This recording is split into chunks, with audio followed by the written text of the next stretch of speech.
great pet, man. Rich, go get you. Only on KDKA, the exotic animals they helped to save.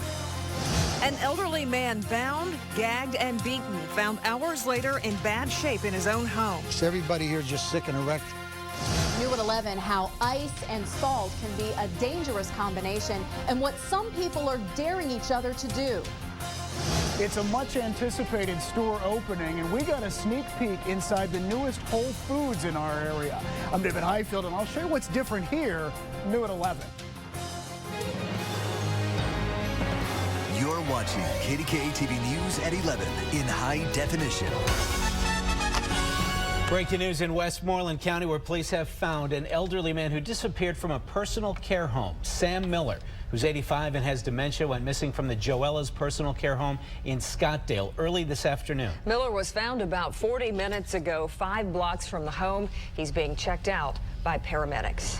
Well, a gorgeous sunny day turning into a wet night. A line of rain moving through the area right now. Some of us could hear some thunder overnight. Let's check in with Chief Meteorologist Jeff Frizella for the timing of the rain. Jeff? All right, thanks very much. Yeah, I think it's mostly a rain event. There could be 1 or 2 rumbles of thunder, but I think that's the exception rather than the rule. While you're sleeping, there'll be some rain falling in the area. It's pretty balmy outside right now. It's cloudy and 73 degrees in downtown Pittsburgh, but the leading edge of some rain showers about 75 miles off to our west, so they will continue to meander in here after midnight tonight. And there could even be a lingering shower tomorrow morning, but much of what will fall will do so while many of us are catching some Z's overnight tonight. And then it looks like Viper radar, if you take a look, the rain showers will be clearing out by early tomorrow morning, making way for more sunshine tomorrow afternoon. I'll have those details coming up in my forecast in a few minutes. Jeff, thank you. And before you head out in the morning, tune in to KDKA TV Morning News for the latest forecast and any traffic delays.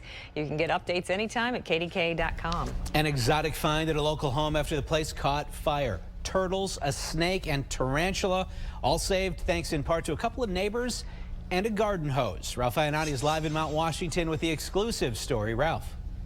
Thanks very much, Ken. A Pittsburgh couple and their 2 small children are safe tonight after a fire blamed on careless smoking damaged their home here on Mount Washington. I ran down, I ain't changed the ladders. He went down, he grabbed the hose. Nobody was home late today when fire broke out in a home on Penelope Street. But 2 men who lived next door didn't know that. They saw smoke coming from the burning house, and not knowing if anybody was inside, the men decided they had no time to waste. We were in there checking all over and all that. But anyway, there's too much smoke in there. I had to get the hell out myself. Went in and checked all the rooms, yelled, screamed, and nobody was there. If we didn't put the fire out, the chief said that the whole hospital went up. Christopher Jones rushed home when someone called him. I got a call from a neighbor. I was standing at the light right before Liberty Tunnels, and a couple fire trucks came blowing past me. Jones knew his 2 small children were safe, but he wasn't so certain about his pets, including this 3-foot boa. She's a great pet. She's a great pet, man. She'll let you kiss her on the head. She don't play. Jones's 2 cats also survived the fire, as well as his tarantula and even a turtle. Yeah, let's see. Oh, this is Rex. A little Russian tortoise. As for the 2 neighbors who went inside the burning home, fire officials said it was a risky move. It had a good outcome today. It could have quite easily had a bad outcome. He put himself at grave risk by going into the fire with the smoke conditions. The smoke was down to within a foot of the floor. Nobody was home at the time. Nobody was home. Good news. That's what I'm glad about. And I talked to Detective Mike Burns of the Pittsburgh Arson Squad tonight. He said the cigarette believed to have caused the fire here on Mount Washington could have smoldered for 1 to 2 hours before the house went up in flames, and the neighbors saw the smoke and flames shooting from the outside of the house. We're live tonight on Mount Washington. I'm Ralph Iannotti, KDKA TV News. Ralph, thank you. New at 11, Senator Bob Casey is calling on the Department of Justice to help solve a rash of arsons that have plagued a local community. In the last 2 years, there have been more than 18 arsons in Jeanette, Westmoreland County. Most have been in vacant buildings, but more recently, occupied homes have been targeted. The ATF is involved in the investigation, but Senator Casey is seeking more help from the feds. Police say they have some leads, but no arrests tonight in the case of an elderly man who was bound, gagged, and beaten at his home in Beaver County. Police believe 81-year-old Daniel Santia was assaulted overnight. He wasn't found until this morning when a caretaker showed up. He was flown to the hospital. Neighbors say they can't believe it. Danny was one of the nicest persons that anybody ever wanted to meet. I mean, this was a generous man, a good neighbor. Everybody here is just sick and a wreck. I would say his condition is probably borderline right now. You know, he's an elderly gentleman, and he took quite a beating. The intruder or intruders ransacked Santia's house on Beverly Drive in Hopewell, stole his car. Police are hoping to lift fingerprints from the vehicle. They're also trying to figure out whether anything from inside was stolen. State police plan to re-interview a Slippery Rock student who says she was sexually assaulted outside a local bar. Witnesses say the alleged victim, who's 20, was drinking at the Ginger Hill Tavern Friday night. The alleged rape happened in the parking lot. Police are checking the bar's surveillance cameras. The school sent out a safety alert email to students. Could be a week or more before charges are filed against the owner of a home where drugs and explosive materials were found. Teresa Gogler and her family returned to their home at Treesdale today with a police escort so they could get some of their stuff from the home. On Saturday, police were called there to an underage drinking party and say they found the dangerous materials then. Neighbors say they had no idea. It is scary. It's scary because of everything that goes on with the bombs anymore. And when they said they found some bomb-making materials, I was really worried that maybe they had planned on using it at some school or something. The family is not allowed back into the home until a cleaning crew sterilizes it. Until then, the house will remain sealed. A mother from Elwood City is facing charges after she was found passed out in a restaurant with her 2 young children. Police found Darcy Kolowski in a booth at the McDonald's restaurant on 5th Avenue in Elwood City almost a week ago. She's been in the hospital ever since. She told police she snorted 10 stamp bags of heroin in 5 hours. 2 former Pittsburgh police officers accused of helping run a prostitution ring have accepted plea deals that will keep them out of jail. The Post-Gazette reports Talib Kevin Gafour of East Liberty was sentenced to 9 months house arrest, 3 years probation. His former partner, Farquhar Terry Holland of Charleroi, was sentenced to 1 year probation. Both were arrested in connection with a prostitution bust in Moon. 2 teenage girls remain in the hospital after they were hit by a truck while sunbathing. Samantha Sherman Horn and Kaylee George, both 13 years old, fell asleep in the middle of a rural road in Economy, Beaver County. The driver of a truck apparently did not see them, turned onto the road and hit the girls. The girls are in good condition at Children's Hospital. A man was flown to the hospital after an accident involving an ATV and a car. The crash happened around 4:45 this afternoon on Greensburg Pike in Sewickley Township, Westmoreland County.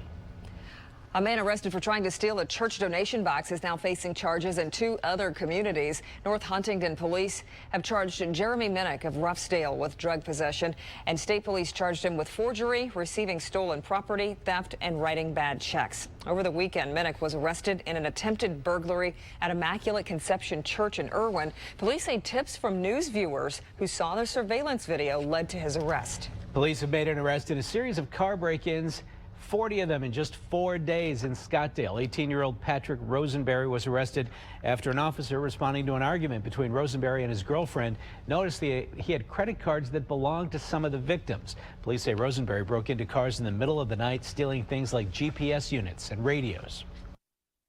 It upsets you, but that's... People need money nowadays for whatever habit or whatever reason, and they'll go to any length to get it. Police say some of the stolen credit cards were used at the Walmart and GetGo in East Huntington. Investigators say a case of mistaken identity led to the accidental shooting of a turkey hunter. It happened this morning near Burgettstown.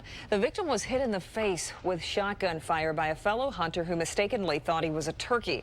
Hunters aren't required to wear orange in spring turkey season. The Game Commission says the other hunter saw movement in the brush and fired, hitting the man. 5 exotic animals released in Zanesville, Ohio last fall will soon be returned to the widow of the man who let them loose. The animals have been quarantined at the Columbus Zoo, but that quarantine was lifted today. It's unclear when Marion Thompson might take custody of the 2 leopards, 2 primates, and a bear.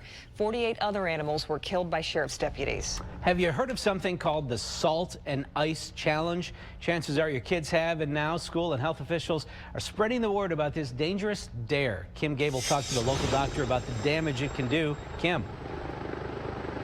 We have talked to some local parents who say kids in this area are trying this ice and salt challenge, but the problem is so bad in the Philadelphia region that the Phoenixville School District actually just sent a letter home to parents. Now, we do want to warn you, some of the video of the injuries is a bit graphic. Once again, social media sites like YouTube and Facebook have popularized a dangerous new game. It's catching on among the middle and high school sets, but drawing alarm from medical professionals. It's called the Salt and Ice Challenge.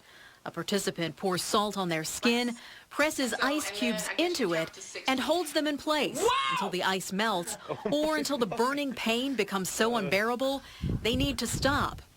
AGH Emergency Room Chair Dr. Tom Campbell explains the science behind the dare. The freezing point of the ice gets lowered by the salt, and in order for that to happen, it's a chemical reaction that pulls heat from the skin and causes a worse burn than they would individually. I'm fortunate that I'm in the emergency department and sometimes get to see these things early. The injuries range from redness and blistering to second or third degree burns that often require antibiotics. A severe third-degree burn could actually require skin grafting. Okay, so it's serious stuff. It is serious stuff, and you add to that any alcohol or drugs related to these dares, and you really have a scenario that's set up to be a big problem for people. Two simple substances, one potentially dangerous combination.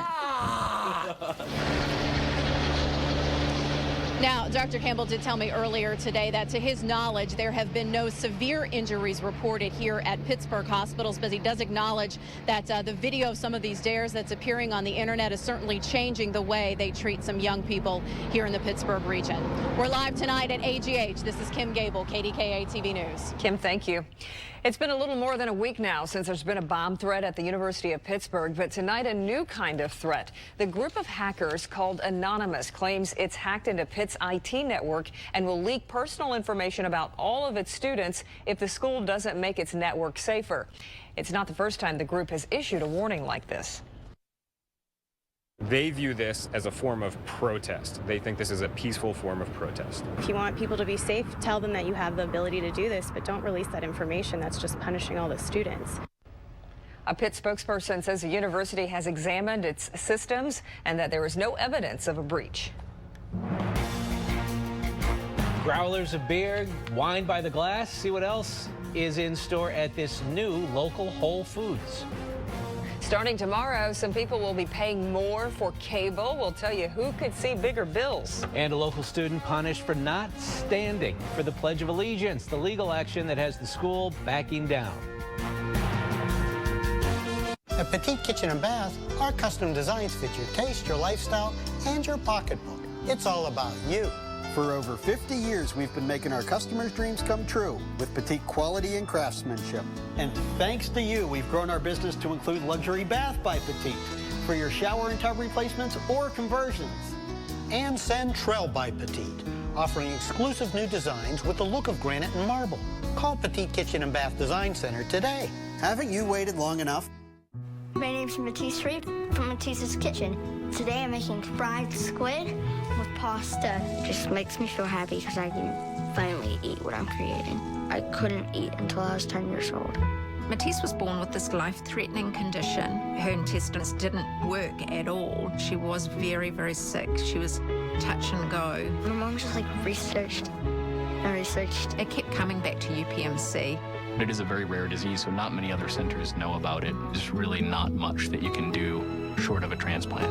One of the neat discoveries is that transplant allows them to become the kid they were supposed to be.